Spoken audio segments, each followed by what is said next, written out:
계속해서 광주에서 전해드립니다. 이재명 지사가 민주당 대선 후보 경선에서 결선 없이 본선 진출에 성공했습니다. 이 지사가 민주당 대선 후보로 선출되면서 그동안 이 지사가 내건 광주 전남 공약과 지역 국회의원들의 원팀 회복 여부에도 관심이 쏠리고 있습니다. 보도에 민소은 기자입니다. 이재명 지사의 최종 누적 득표율은 50.29%. 당초 60%에 육박하지 않겠냐는 예상과 달리 3차 선거인단 투표에서 고전하면서 간신히 과반을 확보했습니다. 일단 결선 없이 본선 직행에 성공한 이 지사는 국민과 당원에게 대선 승리로 보답하겠다고 강조했습니다. 국민의 준엄한 명령을 엄숙하게 실행하겠습니다. 국민이 요구하는 변화와 개혁을 반드시 완수하겠습니다. 지역 정치권에서는 앞으로 이 지사가 지역 순회 경선에서 유일하게 1위를 차지 못한 광주 전남 민심을 어떻게 껴안을지 주목하고 있습니다. 당내 경선 과정에서 이 지사는 호남을 에너지 전환 산업의 중심지이자 4차 산업혁명의 주역으로 만들겠다는 계획을 내놨습니다. 또 공공보건 의료 기반 확충과 교통 인프라 확대 등 6대 지역 공약을 제시하기도 했습니다. 이제 국가 생존의 문제가 되어버린 국가 균형 발전, 광주 발전, 전북 발전, 호남 발전, 호남의 제도약 다시 만들어내겠습니다. 또 하나의 관심사는 각 캠프로 흩어졌던 지역 국회의원들의 원팀 복원 여부입니다. 이와 관련해선 원팀 복원 속도가 중요한 만큼 이 지사 캠프와 당 지도부가 역할 분담을 하면서 적극 나설 것으로 보입니다. 경선 과정에서는 서로 경쟁적인 관계였지만 이제 대표 선수가 뽑히고 대표팀을 구성하게 되면 민주당의 전통에 따라서 그리고 민주당의 당헌 당규에 따라서 자기 위치를 잡게 될 겁니다. 그 과정에 저는 별다른 이견이 없을 것으로 봅니다. 하지만 광주 전남 경선에서 1위를 하며 역전을 꿈꿨던 이낙연 전 대표가 3차 국민선거인단 투표에서도 압승을 하면서 정치적 영향력을 입증함에 따라 이 전 대표의 거취가 호남 민심의 향배의 새로운 변수로 떠오르고 있습니다. KBS 뉴스 민소은입니다. 2차 예비 경선을 통과한 국민의힘 대선 후보 4명이 오늘 광주에서 본 경선 첫 TV 토론을 펼칩니다. 원희룡, 유승민, 윤석열, 홍준표 후보 측은 오늘 토론회가 본 경선 돌입 후 처음으로 선보이는 4파전 토론인 만큼 초반 기선을 잡는 데 결정적인 영향을 미칠 수 있다고 보고 토론 준비에 주력하고 있는 것으로 알려졌습니다. 오늘 KBS 광주방송총국에서 진행되는 국민의힘 대선 후보 TV 토론회는 오후 5시 20분부터 90분 동안 광주와 전남북 8개 지상파 방송사를 통해서 생중계됩니다. 토론회에 앞서 이준석 대표를 비롯한 국민의힘 지도부와 대선 후보 4명은 광주에서 현장 최고위원회도 개최할 예정입니다. 네트워크 소식입니다. 코로나 사태로 침체된 지역 경제를 되살릴 동력으로 기술을 기반으로 하는 벤처 유니콘 기업이 주목을 받고 있는데요. 우수 창업기업 발굴과 육성을 위한 경상북도 차원의 투자 매칭이 속도를 내고 있습니다. 대구방송총국 강전일 기자가 취재했습니다. 창업 벤처 지원 시설에서 벤처기업 대표의 투자 제안 오디션이 한창입니다. 건강기능식품인 스피루리나 생산과 가공상품 개발 가능성을 수도권 벤처 캐피탈 관계자에게 열심히 설명하고 있습니다. 다른 전시 공간에서는 참신한 아이디어와 경쟁력을 갖춘 우수 제품을 지역 유망 벤처 기업들이 선보이고 있습니다.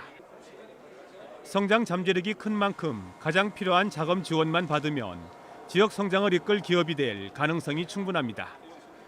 충분히 경쟁력이 있다고 생각하고요. 다만 이 스타트업들이 한국 무대, 더 나아가 세계 무대로 가기 위해서 더 많은 좀 투자가 이루어져야 되는데 스타트업 활성화를 위한 전문가들의 강연과 포럼도 진행되고 이번 매칭 대회를 통해 지역 내 60개 스타트업과 유망 벤처 기업들이 투자와 경영 상담을 받았습니다. 창업이나 자금이 필요한 기업을 벤처 캐피탈 등과 연결해 주는 겁니다. 관련 조례까지 제정한 경상북도는 혁신 벤처 펀드 1,000억 원을 활용하며 글로벌 경쟁력을 갖춘 유니콘 기업을 육성하면서 지역 전체의 발전을 이끈다는 전략입니다. 아마존이나 이런 회사들도 처음에는 스타트업으로 시작을 했습니다. 그런데 스케일업 시키는 일이 중요하기 때문에 그런 일에 서울에서 있는 과감한 투자를 우리가 지원해 주는 겁니다. 지역의 숨은 강자 벤처 스타트업이 과감한 투자 지원을 받아 코로나 이후 시대를 선도할 수 있을지 주목됩니다. KBS 뉴스 강전일입니다. 대한민국의 큰 아픔 가운데 하나가 바로 제주 4.3 사건이죠. 제주 4.3을 배경으로 제작된 영화 2편이 국가기록원에 영구 보존됩니다. 4.3 관련 창작물이 국가기록물로 보존되는 것은 이번이 처음입니다. 제주방송천국 신익환 기자가 보도합니다. 어둠을 뚫고 한 여성이 좁은 배에 몸을 싣습니다. 아무 이유 없이 남편이 죽임을 당한 뒤 보따리 하나만 들고 일본 오사카로 간 18살의 어린 신부. 제주에 두고 온 딸을 그리워하며 만날 날만 고대하지만 6.25 전쟁이 터지면서 돌아오지 못한 채 백발의 노인이 됩니다. 4.3 희생자 유해 발굴 현장. 제주를 찾은 기자는 취재 과정에서 노부부를 만나게 됩니다. 이 기자는 이들 부부를 통해 70년이 지났지만 제주 도민들에겐 아직도 현재 진행형인 4.3의 아픔과 현실을 느끼게 됩니다. 4.3을 배경으로 한 이 두 영화가 국가기록원 역사기록관에 영구 보존됩니다. 두 영화 모두 4.3 피해자들의 증언과 목소리를 영화한 작품으로 오사카에서 온 편지의 경우 제주와 일본 오사카를 50번 이상을 오가며 1년 6개월 동안 제작했습니다. 사실 이게 뭐 양정환 감독의 작품이 아니라 우리 삼촌들 이야기잖아요. 어머니 아버지들의 이야기가 어떤 그 보존이 된다? 저는 그렇게 생각하고 있거든요. 거기에 더 의미가 있다라고 보는 거죠. 국가기록원 역사기록관은 1984년 국내 최초의 기록물 전문 보존시설로 건립돼 조선 왕조실록과 국가 중요 문서 등을 보존 관리하고 있습니다. 올해는 거대한 역사의 파도로 인해 피해를 당한 사람들과 국민적 관심을 주제로 특히 국가폭력에 대한 영상을 수집하게 되면서 양 감독의 작품이 선정됐습니다. 앞으로도 이 4.3과 관련해서는 영상물뿐만 아니라 기록물 정말 많은 자료들이 다행히 남아 있습니다. 이것을 좀 더 국가가 적극적으로 관리 보존하고 4.3 관련 창작물이 처음으로 국가기록원에 영구 보존되면서 4.3 전국화는 물론 우리 후손들의 역사 교육에도 큰 도움이 될 전망입니다. KBS 뉴스 신익환입니다.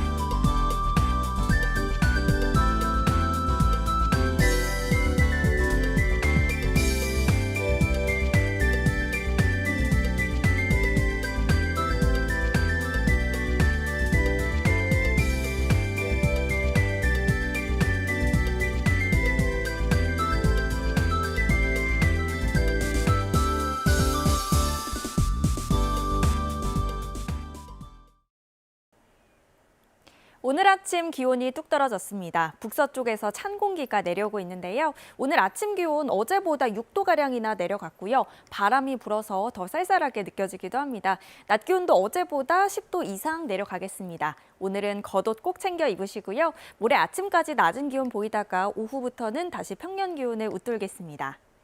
오늘 광주 전남 지역은 흐리겠고요. 곳곳에 비가 내리겠습니다. 내일 낮까지 내리겠고 예상되는 비의 양은 10에서 40mm입니다. 갑작스레 찬바람이 꽤 강해졌는데요. 서해상에 특히 강하게 불고 있고 흑산도와 홍도에는 강풍주의보도 발효가 됐습니다. 다음 자세한 지역별 날씨입니다. 오늘 낮 기온이 어제보다 많이 낮겠습니다. 영광과 한평 17도로 20도를 밑도는 곳들이 많겠습니다. 순천과 광양이나 최고 기온 21도, 보성 19도로 어제보다 9도가량 내려가 낮 동안에도 선선하겠습니다. 목포의 한낮 기온 18도, 강진 19도, 완도 20도가 예상되고요. 신안을 비롯한 그 외 도서 지역은 18도에서 19도에 머물겠습니다. 서해남부 먼바다에는 풍랑주의보가 발효 중입니다. 특히 남쪽 먼바다는 모레까지 바람이 강하게 불고 물결이 최고 4m로 높겠습니다. 항해나 조업하는 선박들은 주의하시기 바랍니다. 주 중반부터는 대체로 맑겠고요. 토요일 오후부터 평년 기온을 밑돌겠습니다. 날씨였습니다.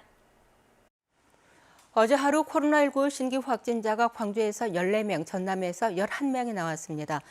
광주에서는 밤사이 광산구 소재 외국인 검사와 직업소개소 행정명령 관련 확진자 등 기존 감염 경로를 중심으로 3명이 확진됐고 해외 유입 확진자도 1명이 나와서 모두 4명이 추가 확진됐습니다.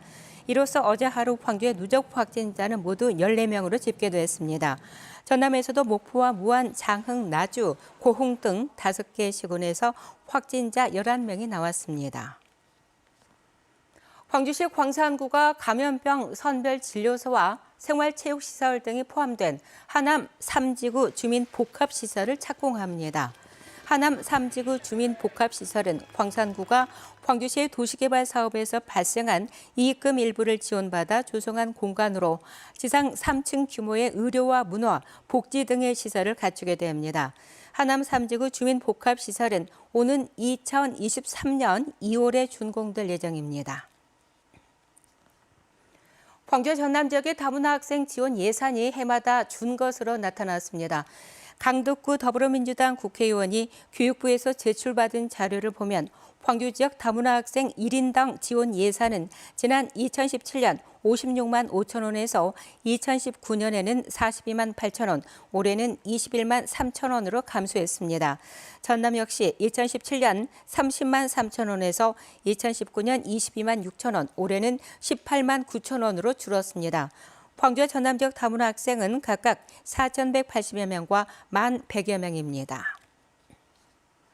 전남대학교가 성추행 피해를 신고한 산학협력단 직원을 허위 신고자로 보고 해고한 것은 부당하다는 법원의 판결이 나왔습니다. 광주지법 민사 14부는 A씨가 전남대 산학협력단을 상대로 낸 해고 무효 확인 소송에서 원고 승소 판결을 했다고 밝혔습니다.